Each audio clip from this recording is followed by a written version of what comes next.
중동의 차갑고 험준한 산악지대에는 아주 오래된 그리고 지독하게 슬픈 속담 하나가 전해 내려옵니다. 우리에게는 산 말고는 친구가 없다. 이 짧고 비장한 문장은 수천 년의 역사 속에서 주변 강대국들에게 철저하게 이용당하고 버림받기를 반복해온 한 민족의 피눈물 나는 서사를 완벽하게 관통합니다. 바로 중동의 화약고 속에서 가장 비극적인 운명을 짊어진 사람들, 쿠르드족입니다. 현재 미국과 이스라엘이 이란의 심장부를 폭격하며 전면적인 전쟁의 소용돌이가 휘몰아치는 가운데 이란의 척박한 서부 국경지대에서는 또 다른 총성이 울려 퍼지고 있습니다. 바로 이란 내부에 거주하는 쿠르드 반군들이 미국의 거대한 그림자 뒤에 서서 이란 정권을 향해 총구를 겨누기 시작한 것입니다. 우리는 여기서 아주 본질적이고 날카로운 의문을 던져야 합니다. 도대체 쿠르드족이 누구이길래 지구 반대편의 초강대국 미국과 손을 잡고 이란이라는 거대한 군사국가와 피 튀기는 전쟁을 벌이는 것일까요? 그리고 역사적으로 쿠르드족을 수없이 배신하고 사지로 몰아넣었던 미국은 왜 지금 이 순간 다시 한번 그들에게 무기를 쥐어주며 미소를 짓고 있는 것일까요? 이번에는 많은 분들이 궁금해하는 쿠르드족에 대한 이야기입니다. 쿠르드족이 왜 지금 총을 들었는지를 이해하려면 먼저 그들이 누구인지 그리고 왜 국가를 가지지 못했는지에 대한 뼈아픈 역사를 짚어보아야 합니다. 쿠르드족은 현재 튀르키예, 이라크, 이란, 시리아 이 네 나라의 국경이 겹치는 험준한 산악지대, 이른바 쿠르디스탄이라 불리는 지역에 주로 모여 사는 이란계 언어를 쓰는 고유한 민족입니다. 놀랍게도 이들의 인구는 무려 2,500만 명에서 2,600만 명에 달하는 것으로 추산됩니다. 이는 대만이나 호주의 전체 인구와 맞먹는 엄청난 규모입니다. 하지만 이 거대한 인구 규모에도 불구하고 쿠르드족은 지구상에서 자신들만의 독립된 주권 국가를 가지지 못한 세계 최대 규모의 무국적 민족이라는 씁쓸한 타이틀을 안고 살아갑니다. 이 비극의 씨앗은 1차 세계대전 직후로 거슬러 올라갑니다. 당시 승전국이었던 영국과 프랑스는 오스만 제국을 해체하면서 중동의 지도를 자신들의 입맛대로 자를 대고 죽죽 그어버렸습니다. 처음에는 쿠르드족에게도 독립국가를 세워주겠다는 약속이 있었지만 새롭게 들어선 터키 공화국의 강력한 반발과 강대국들의 석유 이권 계산이 얽히면서 그 약속은 철저하게 휴지 조각이 되어버렸습니다. 결국 2,500만 명의 쿠르드족은 하루아침에 4개의 다른 나라로 갈기갈기 찢어져 각국의 소수민족으로 전락하는 끔찍한 운명을 맞이하게 된 것입니다. 다수는 수니파 이슬람교를 믿지만 혈통과 언어, 문화적 뿌리는 아랍보다는 페르시아, 즉 지금의 이란과 훨씬 더 깊게 맞닿아 있다는 점도 이들의 정체성을 설명하는 중요한 특징입니다. 그렇다면 왜 4개국에 흩어진 쿠르드족 중에서도 하필 이란에 거주하는 쿠르드 반군들이 지금 이란 정권을 무너뜨리기 위해 총을 들었을까요? 그 이유는 1979년 이슬람 혁명 이후 무려 반세기 가까이 이어져 온 이란 정권의 잔혹한 탄압과 피로 얼룩진 소외의 역사에 있습니다. 이란의 서부 산악 국경지대에 몰려 사는 수백만 명의 이란계 쿠르드족은 오랫동안 이란 중앙정부로부터 철저한 정치적 탄압과 경제적 소외를 겪어왔습니다. 그들은 자신들의 언어로 교육받을 권리와 지방의 자치권을 꾸준히 요구해왔습니다. 하지만 이슬람 원리주의로 무장한 이란의 성직자 지도부는 이들의 당연한 자치 요구를 국가의 근간을 흔드는 분리주의이자 반혁명 범죄로 규정했습니다. 이란 혁명 직후 쿠르드족이 자치를 요구하며 일어서자 이란 군부와 혁명 수비대는 무자비한 유혈 진압으로 화답했습니다. 수많은 쿠르드 민간인과 반군이 학살당했고 그들의 지역은 이란 내에서도 가장 가난하고 발전이 더딘 나쿠 지역으로 방치되었습니다. 이란의 철권 통치 아래서 숨죽여 지내던 쿠르드족에게 최근 발발한 미국과 이란의 전면적인 전쟁은 그야말로 천재일우의 기회로 다가왔습니다. 이란의 핵심 군사력과 방공망이 미국의 무자비한 폭격에 의해 박살나고 중앙정권의 통제력이 급격히 약해진 이 결정적인 틈을 타서 쿠르드 반군들은 오랜 수건이었던 자치권 확보와 내친김에 정권 교체라는 두 마리 토끼를 동시에 노려보기 위해 무장 봉기에 나선 것입니다. 그리고 이란이라는 눈엣 가시를 내부에서부터 흔들어 붕괴시키고 싶어하는 미국과 이스라엘의 냉혹한 전략적 이해관계가 쿠르드족의 처절한 생존 투쟁과 완벽하게 맞아떨어지면서 이 기묘하고도 위험한 동맹이 성사된 것입니다. 하지만 역사를 조금이라도 아는 국제 정치 전문가들은 쿠르드족이 또다시 미국 편에 서서 총을 드는 현실을 보며 깊은 우려와 탄식을 내뱉습니다. 왜냐하면 미국은 과거 역사 속에서 필요할 때는 쿠르드족에게 무기를 쥐어주며 피를 흘리게 하고 목적이 달성되거나 상황이 불리해지면 언제 그랬냐는 듯 그들을 철저하게 버려버린 끔찍한 배신의 전과를 수없이 가지고 있기 때문입니다. 미국의 대표적인 쿠르드족 토사구팽 사례는 크게 세 번의 뼈아픈 기억으로 압축됩니다. 첫 번째는 1975년입니다. 당시 미국과 이란의 친미 왕정은 이라크를 견제하기 위해 이라크 내 쿠르드 반군을 은밀하게 무장시키고 반란을 부추겼습니다.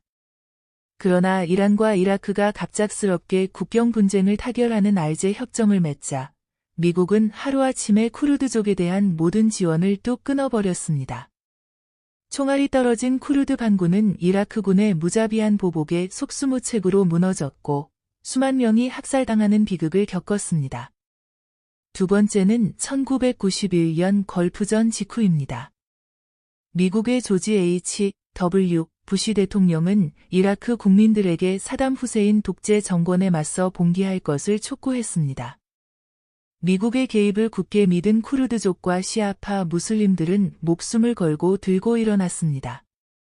하지만 확전을 우려한 미국은 군사적 개입을 주저하며 그들을 철저히 외면했고 분노한 사담 후세인의 헬리콥터와 화학 무기 공격 앞에 쿠르드족은 또다시 수만 명이 도륙당하는 끔찍한 학살을 당해야만 했습니다.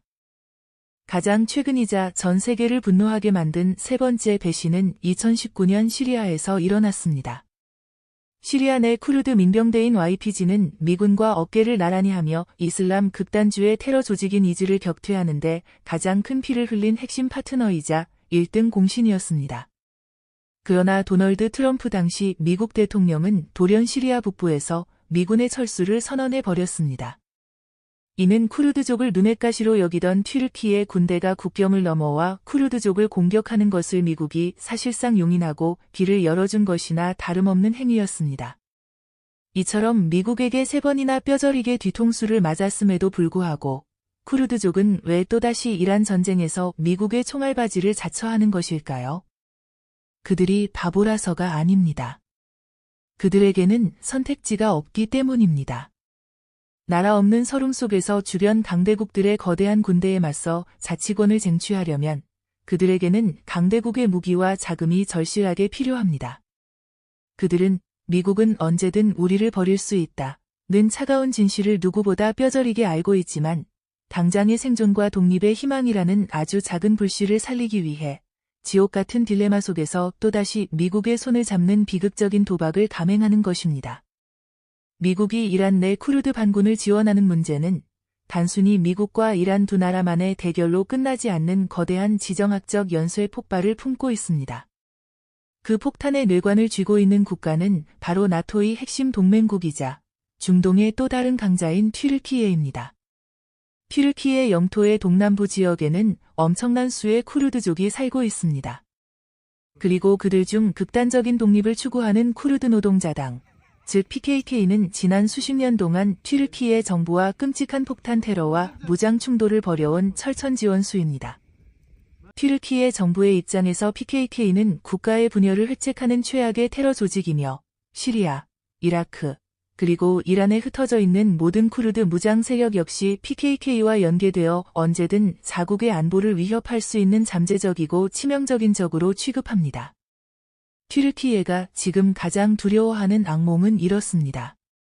만약 미국의 지원을 받은 이란 내 쿠르드 반군이 이란 정권을 무너뜨리거나 강력한 자치정부를 수립하게 된다면 그 승리의 불길과 막대한 무기들이 국경을 넘어 튀르키예 내부의 쿠르드 분리주의자들에게 고스란히 옮겨붙을 것이라는 공포입니다. 이란이 무너지는 것은 튀르키예 입장에서도 나쁠 것이 없지만 그 대가로 튀르키예 바로 옆에 강력하게 무장한 쿠르드족의 국가나 거대 세력이 탄생하는 것은 튀르키예의 국가 존망을 흔드는 절대 용납할 수 없는 레드라인입니다. 그렇기 때문에 국제사회는 만약 이란의 쿠르드 반군이 미국의 지원을 얻고 전선을 지나치게 넓히거나 세력을 과시한다면 튀르키예는 자국의 안보를 지킨다는 명분으로 기갑 부대를 동원해 이란 국경을 넘어 쿠르드족을 타격하는 독자적인 군사작전에 돌입할 것이라고 강력하게 우려하고 있습니다. 미국 입장에서는 이란을 압박하기 위해 쿠르드를 써먹어야 하지만 너무 적극적으로 지원했다가는 동맹국인 튀르키예가 참전하여 판을 뒤엎어버리는 그야말로 살얼음판을 걷는 외교적 줄타기를 하고 있는 셈입니다. 그렇다면 무기를 들고 일어난 이란의 쿠르드 반군은 미국이 원하는 대로 이란 중앙정부를 완전히 무너뜨리고 테헤란을 함락시킬 수 있는 실질적인 군사력을 갖추고 있을까요? 냉정하고 객관적인 군사 분석가들의 평가는 매우 회의적입니다. 이라크와 이란 국경 인근에 근거지를 둔 쿠르드 반군은 수천 명에서 최대 수만 명 규모의 전력을 보유하고 있습니다. 그들은 척박한 산악 지형에서 태어나고 자랐기 때문에 국경 인접 지역에서 치고 빠지는 게릴라전이나 기습 공격에는 세계 최고 수준의 뛰어난 전투력을 자랑합니다. 하지만 그들이 맞서 싸워야 할 상대는 정규군과 무시무시한 혁명수비대를 합쳐 수십만 명의 상비군을 보유하고 있으며 9천만 명에 가까운 막대한 인구를 가진 중동의 거대 군사 강국 이란입니다. 하늘을 지배하는 전투기나 대규모 기갑 부대 없이 소총과 대전차 미사일 등 가벼운 무기로 무장한 산악 보병만으로 평원 지역을 지나 수도 테헤란 같은 대도시를 점령하고 굳건한 이란 체제 자체를 물리적으로 붕괴시킨다는 것은 다윗과 골리앗의 싸움보다 더 현실성이 없는 시나리오입니다. 서방의 군사 분석가들은 이란 전쟁에서 쿠르드 반군의 현실적인 역할을 명확하게 규정합니다. 그들은 이란을 멸망시키는 주력 부대가 아닙니다.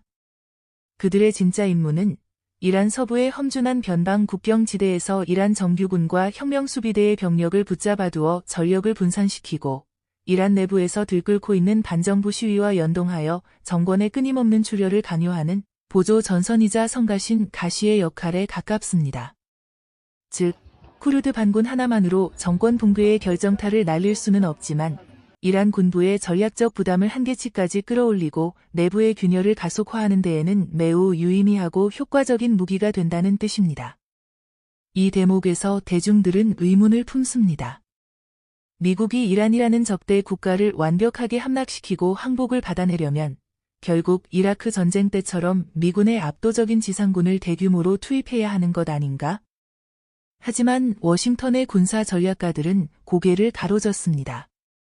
미국의 여러 안보 싱크탱크 분석에 따르면 국토가 이라크의 4배에 달하고 인구가 9천만 명인 이란을 정권 교체 수준으로 완벽하게 점령하고 그 넓은 점령지를 통치하기 위해서는 최소 수십만 명에서 50만 명 이상의 천문학적인 미군 지상군이 투입되어야만 가능하다고 계산합니다.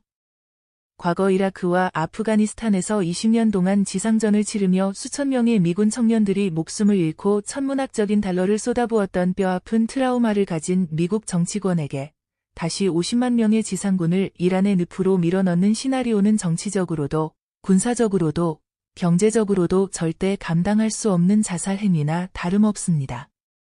그래서 현재 미국이 이란을 상대로 구사하는 전략은 2003년식의 무식한 직접 침공과 점령이 아닙니다.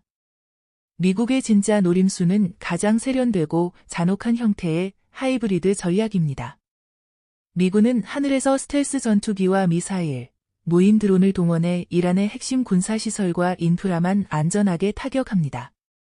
동시에 경제 제재의 목줄을 강하게 조여 이란 민중들의 삶을 극한으로 내몰아 분노를 유발합니다. 그리고 마지막으로 활용점정을 찍는 것이 바로 쿠르드족이나 발루치족, 아랍계 소수민족 등 이란 정권에 핍박받던 세력들에게 돈과 무기를 은밀하게 대주며 이란 내부의 무장 봉기와 내전을 유도하는 대리전 방식입니다.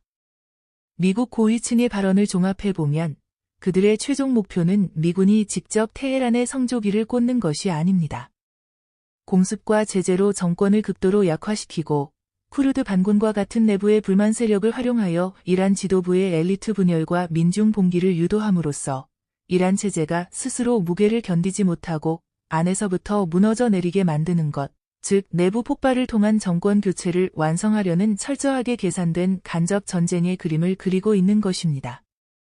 지금까지 우리는 2026년 이란 전쟁의 화염 속에서 다시 한번 총을 빼어든 쿠르드족의 기구한 운명과 그들을 장기판의 체스말로 사용하는 미국의 냉혹한 지정학적 계산을 차분하게 해부해 보았습니다. 지도 위에 이름조차 올리지 못한 2,500만 명의 쿠르드족. 그들은 단지 독립된 국가를 갖고 평범하게 살고 싶다는 열망 하나 때문에 수십 년 동안 학살당하고 차별받으며 이웃 국가들의 빗장에 갇혀 숨죽여야 했습니다. 과거 3번이나 뼈저리게 겪었던 미국의 차가운 배신을 기억하면서도 그들은 이란의 압제에서 벗어나 자치라는 희망의 불씨를 아주 조금이라도 살려내기 위해 기꺼이 미국의 총알바지가 되는 이 잔혹한 굴레를 스스로 선택할 수밖에 없었습니다. 미국은 미군 청년들의 피를 흘리지 않고 이란 정권을 안에서부터 무너뜨리기 위해 쿠르드족의 분노를 가장 날카로운 칼날로 활용하고 있습니다. 튀르키예는 자국의 안보를 위협할 이 칼날이 너무 커지지 않을까 도끼 어린 눈으로 국경 너머를 주시하고 있으며 이란은 체제의 붕괴를 막기 위해 산맥 속에서 또다시 쿠르드족과 처절한 피해 사투를 벌일 것입니다. 국제 정치의 세계에는 영원한 우방도, 영원한 적도 없으며 오직 냉혹한 국가의 이익만이 존재한다는 사실을 쿠르드족의 슬픈 눈동자는 너무나도 선명하게 증명하고 있습니다. 폭탄이 쏟아지는 이란의 서부 산악지대에서 쿠르드 반군들이 흘리는 붉은 피는 과연 그토록 염원하던 자치와 자유의 씨앗이 될 수 있을까요?